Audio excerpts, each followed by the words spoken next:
Hello and welcome back to another episode of NT Movie Reviews, coming at you online and in print format at nicktiffany.com, in audio format wherever you get your podcasts, and even in video on YouTube. And you can also find us at NT Movie Reviews across all social media platforms. We are coming out of the Seattle International Film Festival after 3 weeks of festival films, either watching them at home or at the SIFT Theaters. It was time to return to AMC and Nicole Kidman for more than a few movies that I needed to catch up on. Mission Impossible was a must. It had to happen. It didn't happen as soon as I would have liked, probably, but it has been seen, so we'll start there. Because 2 years ago, when the Dead Reckoning Part 1 came out, there was a part of me that felt like, okay, when this next part comes out next summer, I think the year apart, it's a great release schedule. And then, of course, I think it was the strikes. Maybe they needed to do additional filming, whatever it was. The film gets pushed back. And so it's like, okay, we've got 2 years now between, and I already come out of Dead Reckoning feeling like that was fun, great action, great new characters, a little bit more on the exposition-heavy side throughout there, but okay, the entity, AI, whatever, I'm mostly on board here. They really double down on a lot of that stuff here in The Final Reckoning. They've gone back and actually retroactively changed the title now to, I just think, Dead Reckoning, no Part 1. So clearly they're scrubbing that.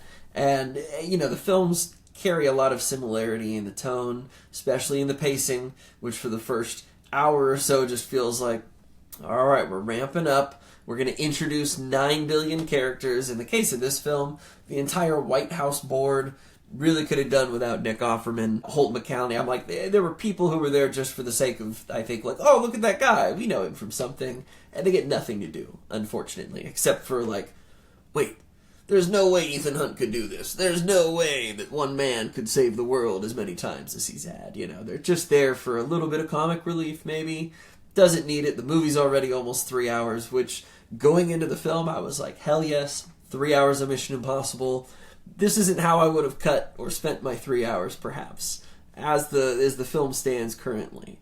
But I say all of this knowing that I also really enjoyed a lot of the action in this film. And there are some great comedic bits. It is tons of fun to see Palm Clementif, to see Haley Atwell, see a few of them kind of coming back and shining in a way. Shea Wiggum here and there, Trammell Tillman, honestly the best addition. I mean, I'm sure people have seen his submarine captain all over the internet, but his line delivery for so many different things is just stellar. Katie O'Brien, that whole submarine crew that Tom Cruise ends up working with for a little while, that's a great bit. That is an entire, just a blast on this homoerotic submarine, as it were. Everybody's giving Ethan looks in this movie. He cannot escape the charm that he oozes, and so it all comes back to him in certain line deliveries. But everybody's trying to get with Ethan. That was my read on a lot of the looks and line deliveries here. But I say all of that it was fun. It was fun to watch it,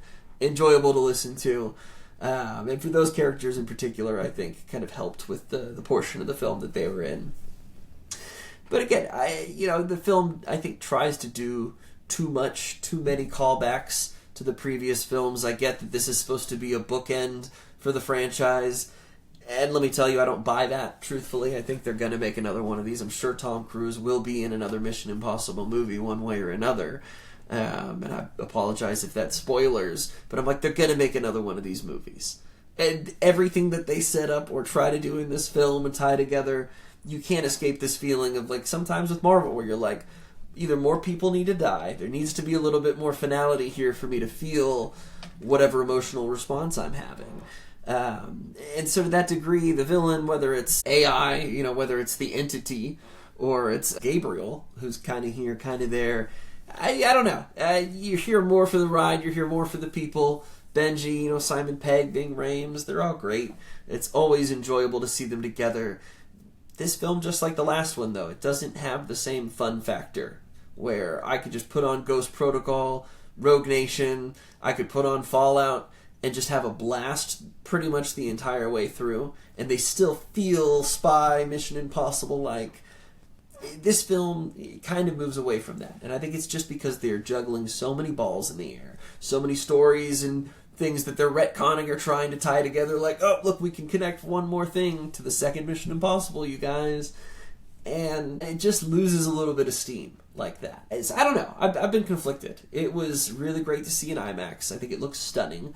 Again, some of the action sequences, especially when you get into the biplanes at the very end, this stuff's exhilarating. And the fact that you know Tom Cruise is doing this just adds to that level of entertainment. So you're going to see some wild things. I think any fan of the franchise should absolutely go see it on the biggest screen that they can. But don't be surprised if you come out of it feeling like, well, that wasn't, I think maybe it depends on what your favorite Mission Impossible movie is. But I go in with expectations of they're going to try to do a lot here. And not all of it necessarily works. I wish it did. I wish I left the theater glowing like a few people that I know. They're like, this is the best Mission Impossible they've done. Of course we want the last Mission Impossible to tie the perfect bow. But, in some cases, how are you going to do that without Rebecca Ferguson? How are you going to... There's integral people... Vanessa Kirby's not in this one. And I'm not saying I necessarily missed her because there were so many other people, but it's like, are we ever going to go back? No, okay, I don't know. I guess not. And so that's just where I feel like there's so much that's still left on the table that there's got to be something else they do from here. I don't know how they work Glenn Powell in to take over for Tom Cruise. I don't necessarily see that happening anymore. Yeah, I think he could lead some other franchises, but unless they introduced him here, it's kind of a bit of a waste, because you could keep some of these people that they bring in. I would watch Palm, and I would watch Tarzan, and I would watch Haley Atwell in their own film. I'd watch more Shea Wiggum, but I don't know what they're going to do. And it's clear that Tom and Christopher McQuarrie, they're working on tons of projects right now. I think Tom and Ana de Armas are going to be doing a film together, written by McQuarrie. McQuarrie's doing another screenplay for Top Gun 3, I believe. So it's going to be, I think it's going to be a little while before we get Mission Impossible 9, 10, whatever it is.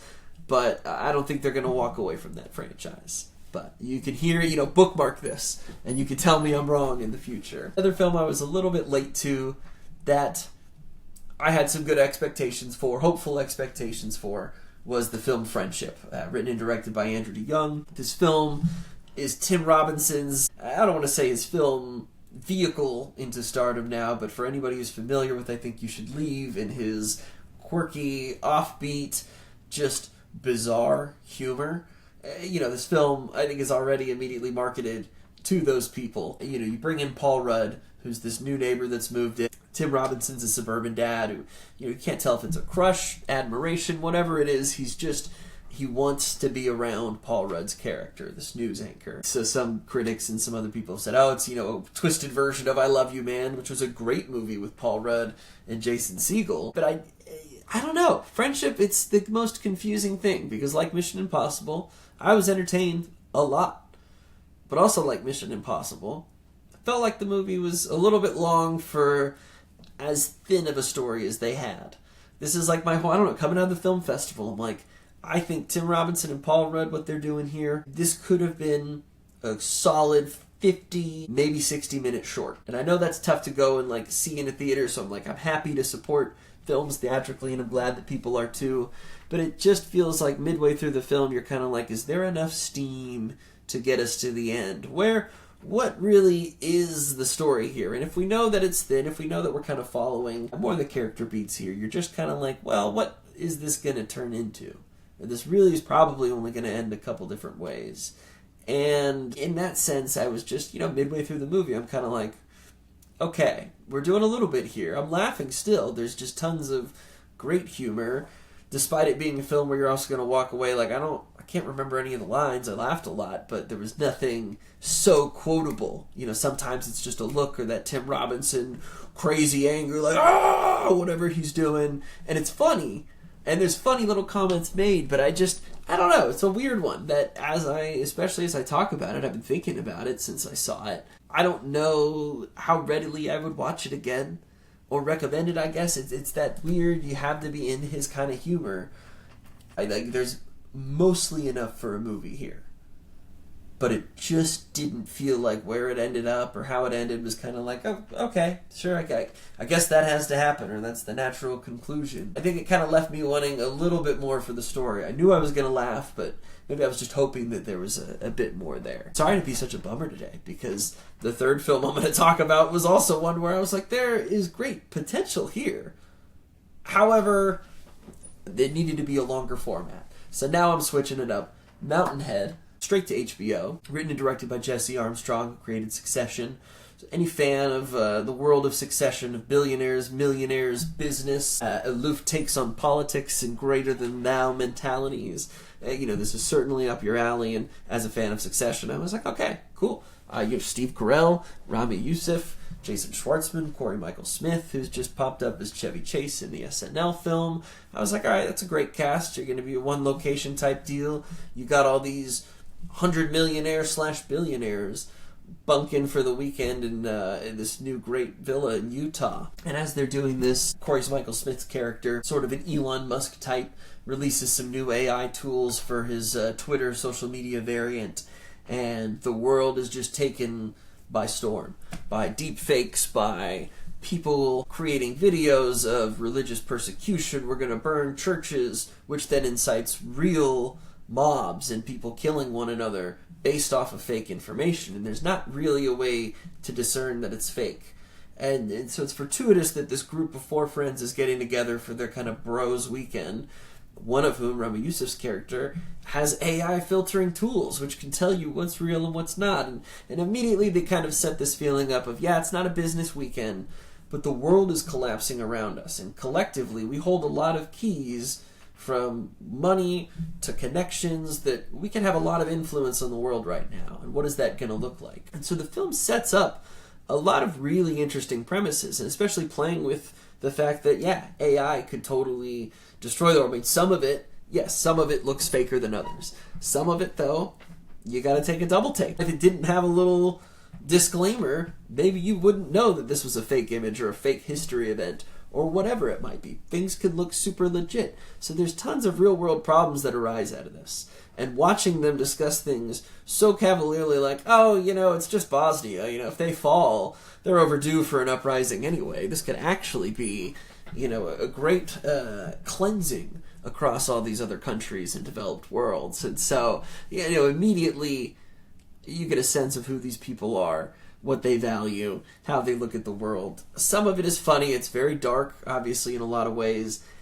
And I just kept feeling like this should be a limited series. This should be 6 episodes, 4 episodes at least, for everything that they're setting up in the world around them, for everything that each one of these guys brings in from their background, whether it's in tech, whether it's old money and history. There's a ton there that's fascinating, and there's a ton that you really want to explore more of.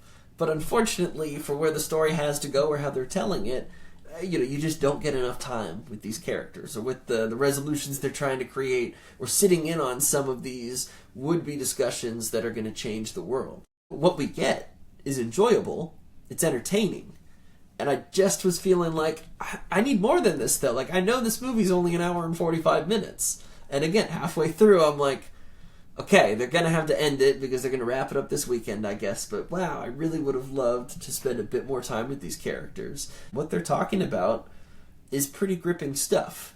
And had they had a little bit more time to kind of flesh it out, I think Mountainhead would have been a much bigger splash. I think coming off of Succession, it's hard to go from telling such a long-form story across multiple seasons and multiple hour-long episodes to then say, all right, put a movie together in a little over an hour and a half. I don't think his mind works that way entirely. And that's a compliment to Jesse Armstrong, because clearly how he sees the world and what's happening in it and who kind of pulls these strings is fascinating. And a lot of people are down with it. And I want more stories from him. I just needed more. I wanted more. And I've talked to a lot of people about the film, and I feel like a general consensus is it's like, for the brevity of the film, you just need so much more to kind of help like really sell everything that they're trying to set up. So I enjoyed it. But for being a one-off film rather than a multi-episode story, it doesn't reach the potential that I think it could. So I think people are going to watch it. I think they'll be down with the style. I think they'll be down with the writing. But there's going to be like okay. But like, and that's it? They're not like, is there a Mountainhead Part 2? No. I apologize, you guys. Usually I always come to you with at least one thing that I was overly fond of. And it's weird being a week or so out of Mission Impossible where I'm like, yeah, I came out of the theater feeling a lot better about it, but thinking about it more and talking about it. And I think watching another Mission Impossible film since then as well was kind of like, oh yeah, like that's more of the feeling that I was hoping for. So, we're going to try again. We've got a lot coming out this week and the next couple weeks here. Wes Anderson's got The Phoenician Scheme. Ana de Armas is going to be in the Ballerina John Wick film. The Life of Chuck from Mike Flanagan and Tom Hiddleston. I missed that at the AMC Mystery, but that's a film that, from all accounts that I've seen, should be one of the best feel-good, great Stephen King adaptations. So definitely looking forward to that. So, keep your ear to the ground. There's going to be something good soon, I promise. But go see Mission Impossible. If only to keep the movie industry alive.